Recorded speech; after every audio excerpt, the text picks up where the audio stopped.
അദ്ധ്യായം 88 അൽ ഗാശിയ, മക്കയിൽ അവതരിച്ചത്.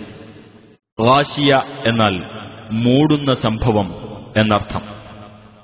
ആ മൂടുന്ന സംഭവത്തെ അഥവാ ഭയവും അമ്പരപ്പും എല്ലാവരെയും ആവരണം ചെയ്യുന്ന ലോകാവസാനത്തെ സംബന്ധിച്ച് 1-ാം സൂക്തത്തിലുള്ള പരാമർശമാണ് ഈ പേരിന് നിദാനം.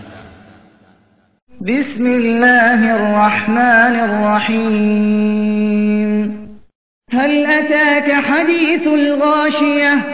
നബിയെ, ആ മൂടുന്ന സംഭവത്തെ സംബന്ധിച്ച വർത്തമാനം നിനക്ക് വന്നു കിട്ടിയോ?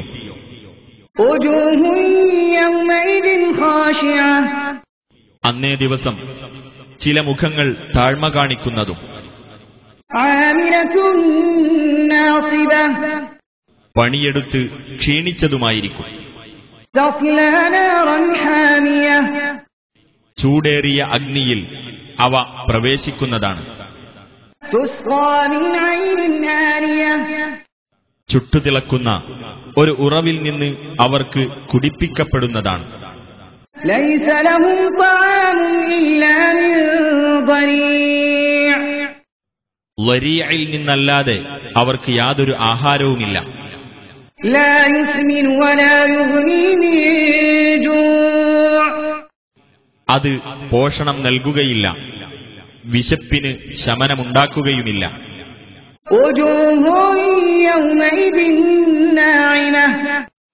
ചില മുഖങ്ങൾ അന്ന് തുടുത്തു മിനുത്തതായിരിക്കും. ലിസഈഹാ റാദിയ. അവയുടെ പ്രയത്നത്തെപ്പറ്റി തൃപ്തിയടഞ്ഞവയുമായിരിക്കും. ഫീ ജന്നത്തിൻ ആലിയ. ഉന്നതമായ സ്വർഗത്തിൽ. ലാ തസ്മഉ ഫീഹാ ലാഗിയ. അവിടെ യാതൊരു നിരർത്ഥകമായ വാക്കും അവർ കേൾക്കുകയില്ല. ഫീഹാ ഐനുൻ ജാരിയ. അതിൽ ഒഴുകിക്കൊണ്ടിരിക്കുന്ന അരുവിയുണ്ട്. ഫീഹാ സുറുറുൻ മർഫൂഅ. അതിൽ ഉയർത്തിവെക്കപ്പെട്ട കട്ടിലുകളും വഅക്വാബുൻ മൗദൂഅ. തയ്യാറാക്കി വെക്കപ്പെട്ട കോപ്പകളും വനമാരിഖു മസ്ഫൂഫ. അണിയായി വെക്കപ്പെട്ട തലയണകളും വസറാബിയ്യു മബ്തൂസ. വിരിച്ചുവെക്കപ്പെട്ട പരവതാനികളുമുണ്ട്. അഫലാ യൻദുറൂന ഇലൽ ഇബ്ലി കൈഫ ഖുലിഖത്. ഒട്ടകത്തിന്റെ നേർക്ക് അവർ നോക്കുന്നില്ലേ, അത് എങ്ങനെ സൃഷ്ടിക്കപ്പെട്ടിരിക്കുന്നു എന്ന്?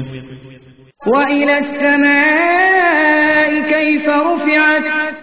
ആകാശത്തേക്ക് അവർ നോക്കുന്നില്ലേ, അത് എങ്ങനെ ഉയർത്തപ്പെട്ടിരിക്കുന്നുവെന്ന്? വഇലൽ ജിബാലി കൈഫ നുസിബത്. പർവ്വതങ്ങളിലേക്ക് അവർ നോക്കുന്നില്ലേ, അവ എങ്ങനെ നാട്ടി നിർത്തപ്പെട്ടിരിക്കുന്നുവെന്ന്? വഇലൽ അർദി കൈഫ സുതിഹത്. ഭൂമിയിലേക്ക് അവർ നോക്കുന്നില്ലേ, അത് എങ്ങനെ പരത്തപ്പെട്ടിരിക്കുന്നുവെന്ന്? ഫദക്കിർ ഇന്നമാ അൻത മുദക്കിർ. അതിനാൽ നബിയെ, നീ ഉത്ബോധിപ്പിക്കുക, നീ ഒരു ഉത്ബോധകൻ മാത്രമാകുന്നു. ലസ്ത അലൈഹിം ബിമുസൈത്തിർ. നീ അവരുടെ മേൽ അധികാരം ചെലുത്തേണ്ടവനല്ല. ഇല്ലാ മൻ തവല്ലാ വകഫർ. പക്ഷേ വല്ലവനും തിരിഞ്ഞുകളയുകയും അവിശ്വസിക്കുകയും ചെയ്യുന്ന പക്ഷം ഫയുഅദ്ദിബുഹു അല്ലാഹുൽ അദാബൽ അക്ബർ. അല്ലാഹു അവനെ ഏറ്റവും വലിയ ശിക്ഷ ശിക്ഷിക്കുന്നതാണ്. ഇന്ന ഇലൈനാ ഇയാബഹും. തീർച്ചയായും നമ്മുടെ അടുത്തേക്കാണ് അവരുടെ മടക്കം. സുമ്മ ഇന്ന അലൈനാ ഹിസാബഹും. പിന്നീട് തീർച്ചയായും നമ്മുടെ ബാധ്യതയാണ് അവരുടെ വിചാരണ.